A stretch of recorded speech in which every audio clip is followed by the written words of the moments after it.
हरे कृष्णा। तो एक short prayer से स्टार्ट करेंगे। Will start with a short prayer. ओम ज्ञानतिमिरन्धस्य ज्ञानांजनाशलाकया चक्षुरुन्मीलितं येन तस्मै श्री गुरुवे नमः। तो भगवत गीता कर रहे थे चैप्टर 1 और 28th टेक्स्ट तक कर लिया था हमने। 29th से शुरू करना है। तो आई विल स्टार्ट। संस्कृत पढ़ूंगा पहले मैं, फिर ट्रांसलेशन और पोपट। वेपतुश्च शरीरे मे रोमहर्षश्च जायते गाण्डीवं स्रंसते हस्तात् त्वक्चैव परिधायते। Translation. My whole body is trembling, my hair is standing on end, my bow Gandiva is slipping from my hand, and my skin is burning. Purport. There are two kinds of trembling of body and two kinds of standing of the hair on end. Such phenomena occur either in great spiritual ecstasy or out of great fear under material conditions. There is no fear in transcendental realization. Arjuna's symptoms in this situation are out of material fear, namely loss of life. This is evident from other symptoms also. He became so impatient that his famous bow Gandiva was slipping from his hands. And because his heart was burning within him, he was feeling a burning sensation of the skin. All these are due to material conception of life. तो हम text 28 कर रहे थे कल, और हम discuss कर रहे थे कि अर्जुन ने वहां पे सारे अपने फ्रेंड्स रिलेटिव्स को देखा, और देखते ही उसको क्या सिम्टम्स आने लगे, क्या फीलिंग आने लगी उसको, अर्जुन को। उसने कहा कि seeing my friends and relatives present before me in such fighting spirit, I feel limbs of my body quivering and my mouth drying up. उसके शरीर के जो डिफरेंट बॉडी पार्ट्स थे वो हिल रहे थे, ट्रेम्बल कर रहे थे, और पूरा मुंह सूखता जा रहा था उसका। ऐसी फीलिंग एक क्षत्रिय, जो इतने पावरफुल शक्तिशाली अर्जुन, जिसने पूरे देवी देवताओं के साथ लड़ाई की, राक्षसों के साथ लड़ाई की, शिव जी को टक्कर दी, उसके अंदर ऐसे सिम्टम्स आ रहे हैं। क्यों आ रहे हैं? और यहां आज के टेक्स्ट में हम देख रहे हैं वो क्या कह रहे हैं। माई बॉडी इज ट्रेम्बलिंग, कंपन हो रही है, hair drawing, hair standing on end, रोंगटे खड़े हो गए हैं एकदम। और जो उसकी एक धनुष था उसका, जिसका नाम था गांडीव, वो स्लिप हो रही थी उसके हाथ से, उसके शरीर से। एक्चुअली अगर आप देखो तो अर्जुन इतना स्ट्रांग और इतना शक्तिशाली था कि वो कभी छोड़ता नहीं था गांडीव को, और खासकर युद्ध भूमि तो बिल्कुल भी नहीं। और इनफैक्ट अगर कोई उसे कह दे ना कि तो तुझे गांडीव छोड़ देना चाहिए, तो उसने सोचा होता कि उस बंदे को ही मार दूंगा। ऐसी ऐसी चीजें सोची हुई थी उसने। एक बार इनफैक्ट युधिष्ठिर ने बोल दिया उसको। क्या हुआ कि युधिष्ठिर जो था, बड़ी लंबी स्टोरी है, मैं शॉर्ट में ही बताऊंगा। युधिष्ठिर को अटैक हो रहा था, और उसके अटैक में तभी अर्जुन आ गया वहां पे बीच में, कर्ण के साथ फाइटिंग करते हुए, और कर्ण और अर्जुन की लड़ाई होने लगी, और युधिष्ठिर चले गए क्योंकि युधिष्ठिर घायल हो गए थे। तो अर्जुन ने फटाफट कर्ण को थोड़ा सा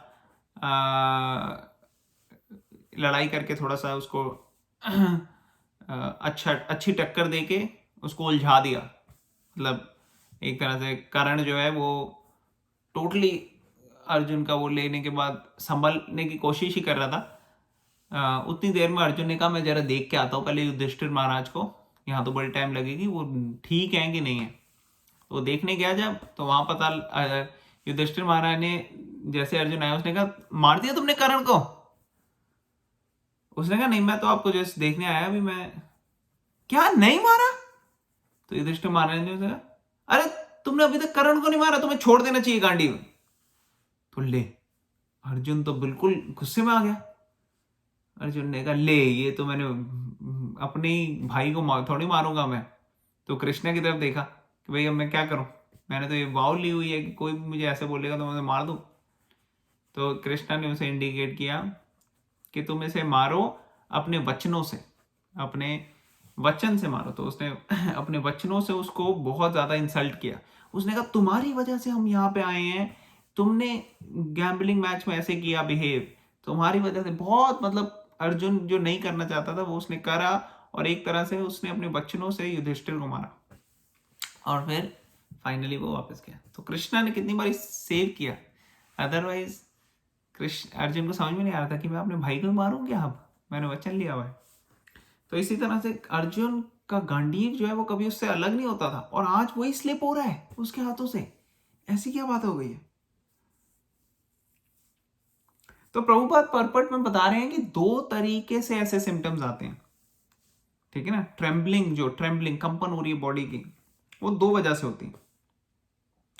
या तो कोई बहुत स्पिरिचुअल एक्सटेसी में हो, बहुत खुश हो, बहुत एंजॉय कर रहा हो, और एंजॉय कर रहा हो स्पिरिचुअल लेवल पे, और या फिर डर के मारे भी होता है ऐसा।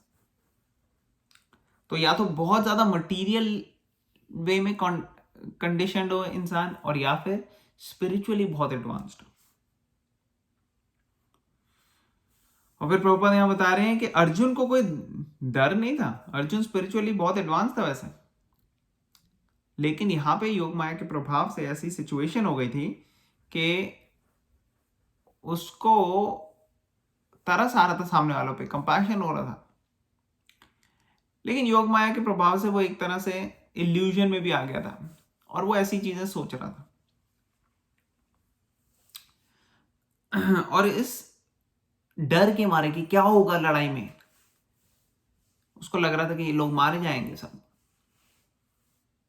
अच्छे सिम्टम्स नहीं उसे लग रहे थे आएंगे, तो इस वजह से वो कंडीशन हो गया। लेकिन एक दूसरे लेवल पे इसको अगर हम एनालाइज करें तो ये भी है कि क्योंकि अर्जुन ने अभी तक कृष्णा की सहारा नहीं लिया था, कृष्णा की ओपिनियन नहीं ली थी, कृष्णा की राय नहीं ली थी, वो किस चीज पे अपने आप को बेस कर रहा था, जब जस्ट वो जो देख रहा था और सोच रहा था।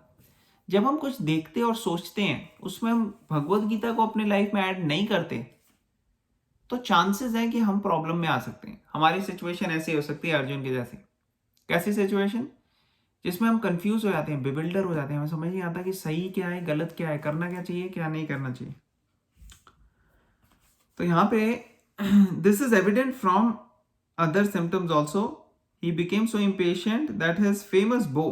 तो यहाँ पे बता रहे हैं कि मटीरियल लेवल पे इतना ज्यादा कंडीशन हो गया कि उसकी पूरी बॉडी ट्रेम्बल करने लगी, हेयर्स खड़े हो गए, और गांडीवा छूटने लग गया,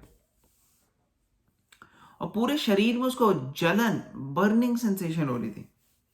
और ये सब क्यों हो रहा था? क्योंकि एक तरह से वो मटीरियल कंसेप्शन में आ गया था। मटीरियल कंसेप्शन मतलब कि भगवान से जुदा होके, भगवान से कनेक्ट ना करना किसी सिचुएशन, जो कि बहुत बारी हो जाता है। तो वो अर्जुन ने जो किया वो करना चाहिए हमें। हम अगर ऐसे सिचुएशन में आ गए, हमें भगवान का सहारा लेके, भक्तों का सहारा लेके, भगवत गीता का सहारा लेके हमें नॉलेज गेन करनी है और बाहर आना है।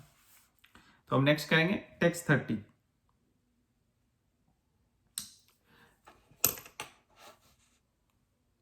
न च शक्नोमि अवस्थातुं भ्रमतीव च मे मनः निमित्तानि च पश्यामि विपरीतानि केशव। तो अर्जुन क्या बोल रहा है? Translation: I am now unable to stand here any longer. I am forgetting myself and my mind is reeling. I see only causes of misfortune. O Krishna, killer of the Keshi demon. कह रहे कि मैं यहाँ पे अब खड़ा नहीं रह पा रहा। कृष्णा, कृष्णा, मेरी मेरी को बहुत ज्यादा ट्रेम्बलिंग हो रही है, मैं यहाँ खड़ा नहीं हो पा रहा, मेरा गांडीव छूटा जा रहा है, और मैं अपने आप को ही भूला जा रहा हूं। I am forgetting my self. और मुझे सिर्फ यहां पे ऐसा लग रहा है कि दुख आएगा, मिसफॉर्चून आएगी, ऐसे सिचुएशन लग रही है पूरी पूरी, और इसी में मेरा मन घूमता जा रहा है। तो इसने वहां भगवान का सहारा लिया। Purport: Due to his impatience, Arjun was unable to stay on the battlefield and he was forgetting himself on account of the weakness of the mind. तो अर्जुन अब एक ऐसे काम करने के लिए उसको जाना पड़ रहा था जो उसको लग रहा था कि अरे ये तो बिल्कुल गलत हो जाएगा। जैसे कई बार हमारी लाइफ में अगर हम सोचें ऐसी सिचुएशन में है हम कि हम पूरे तैयार हैं एक पर्टिकुलर काम करने के लिए, और अचानक हमें लगता है कि हमने इतना पैसा, इतना मनी, इतना एनर्जी, इतना टाइम उस चीज पे प्लान करने में लगा दिया है, और आज हमें लग रहा है कि अरे ये अगर मैं कर दिया तो ये तो बहुत बड़ा नुकसान हो जाएगा इससे मुझे। तो कितनी बड़ी असमंजस हो जाएगी, कितने सालों के लिए मैंने प्रिपेयर किया इस चीज के लिए, और आज करूं या नहीं करूं, इसी में डिलेमा में फंस गया हूं मैं। तो बहुत कंफ्यूजन हो रही है, क्या करना चाहिए। My whole body is trembling, my hair is standing on end, my bow Gandiva is slipping from my hand. Oh, sorry, I am reading a wrong one. तो purport में प्रभुपाद क्या कह रहे हैं? Arjun was unable to stay on battlefield and he was forgetting himself on account of his weakness of his mind. ये मन के अंदर शक्ति कम हो गई है. Excessive attachment for material thing puts a man in such a bewildering condition of existence. भयम द्वितीयाभिनिवेशतः स्यात्. भागवतम कोट किया है यहाँ पे प्रभुपाद ने 11:2-37. Such fearfulness and loss of mental equilibrium takes place in person who are too affected by material conditions. जब हम बहुत ज्यादा मटीरियल लेवल पे चीजों के साथ अटैच हो जाते हैं तो ऐसी स्थिति आ जाती है हमारी. Arjun envisioned only painful reversals on the battlefield. उसको सिर्फ दुख के कारण ही लग रहे थे युद्ध भूमि में. He would not be happy even by gaining the victory over the foe. उसको सारी दुनिया में सब कुछ भी मिल जाए तभी भी उसको खुशी नहीं होती. The words निमित्तानि विपरीतानि are significant. When a man sees only frustration in his expectation, he thinks, why am I here? Everyone is interested in himself and his own welfare. No one is interested in the supreme self. Arjuna is showing ignorance of his real self-interest by Krishna's will. One's real self-interest lies in Vishnu or Krishna. The conditioned soul forgets this and therefore suffers material pains. Arjuna thought that his victory in the battle would only be cause of lamentation for him. Okay.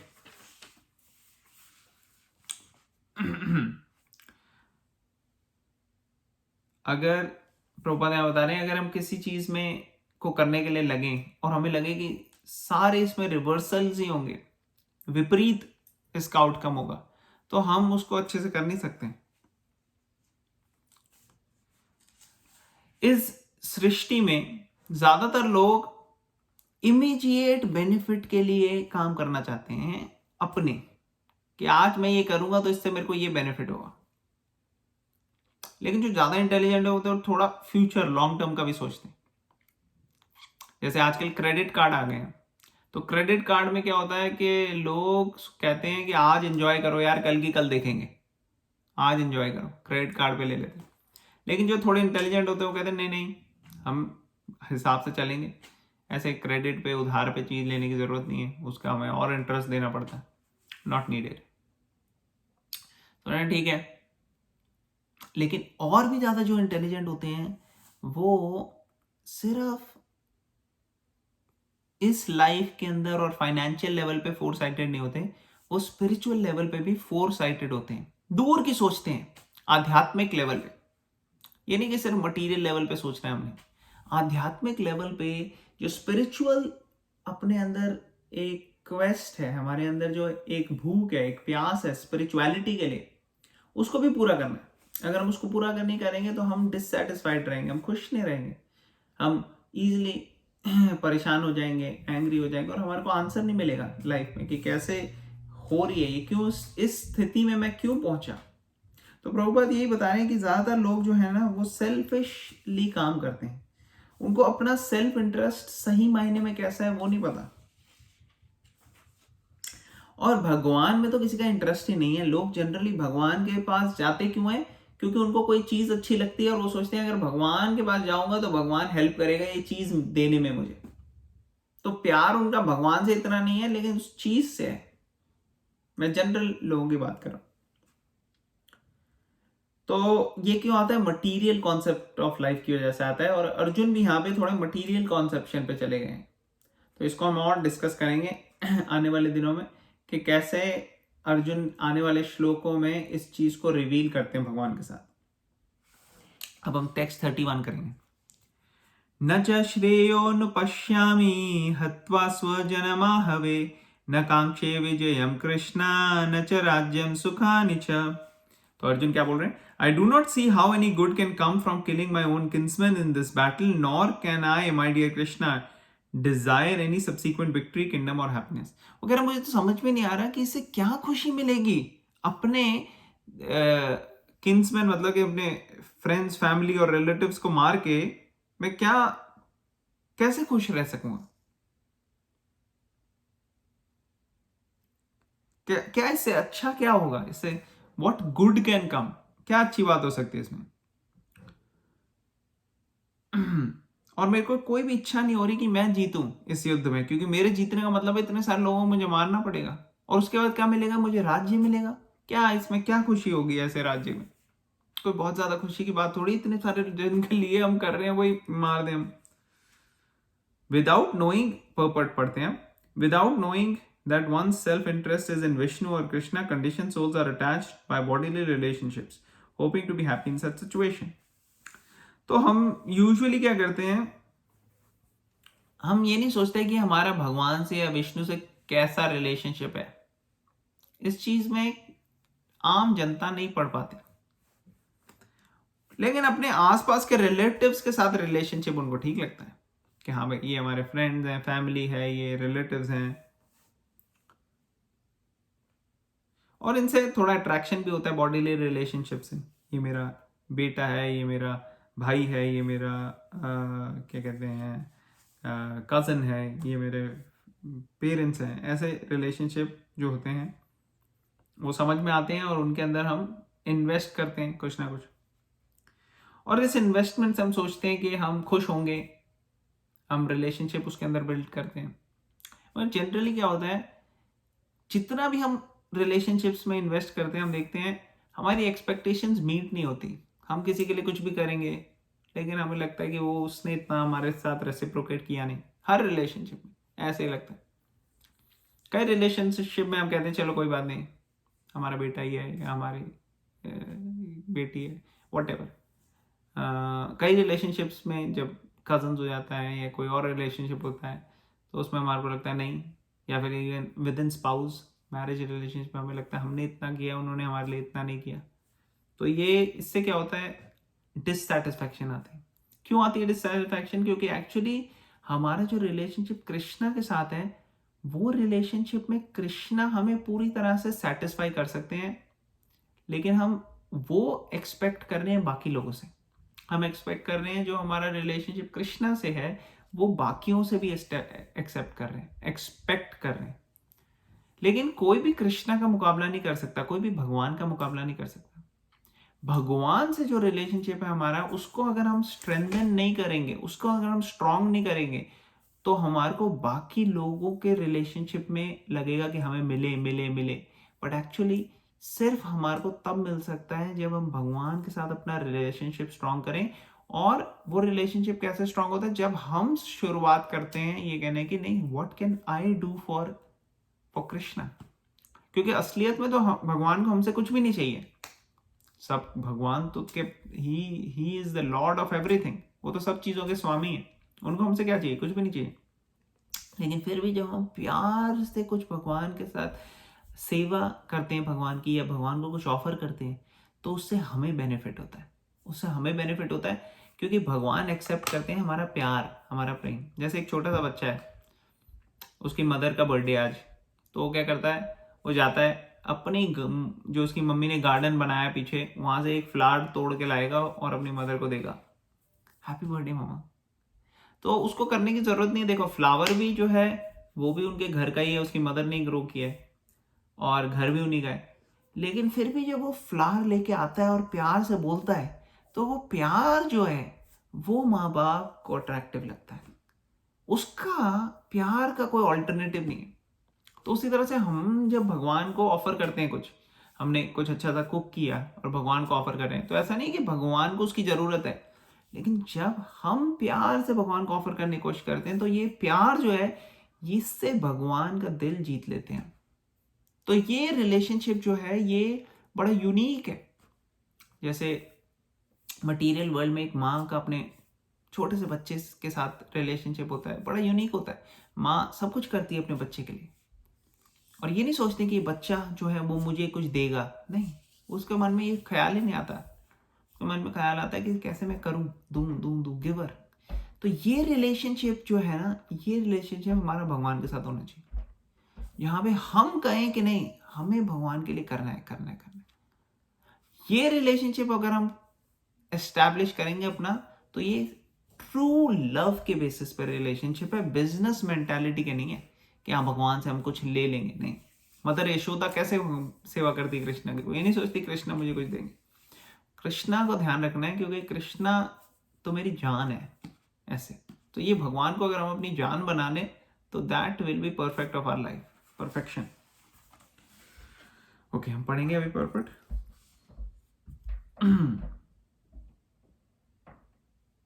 तो हम कर रहे हैं chapter 1 text 31।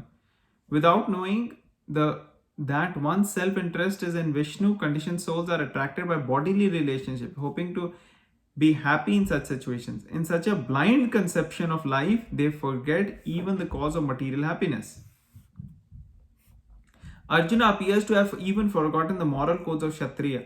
It is said that two kinds of men, namely the Kshatriya who dies directly in front of the battlefield under Krishna's personal orders, and the person who, in renounced order of life, who is absolutely devoted to spiritual culture, are eligible to enter into the sun globe.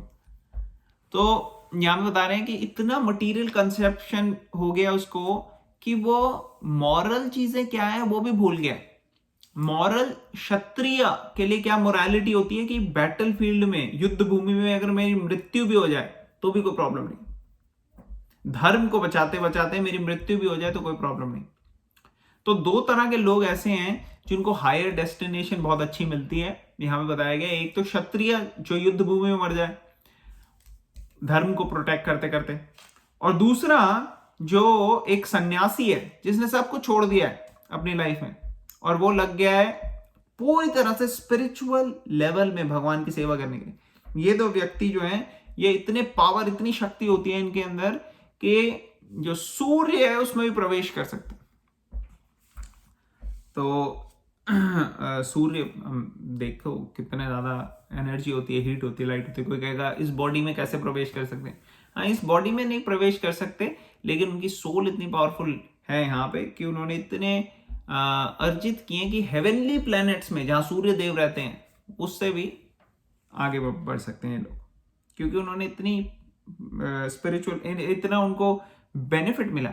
मगर ये चीज जो है ये एक parameter या barometer नहीं है। This is just an example कि हाँ भाई ऐसे भी इतना मॉरल और बेनिफिट मिलता है आपको from perspective of Karma also. Arjuna is reluctant even to kill his enemies, let alone his relatives.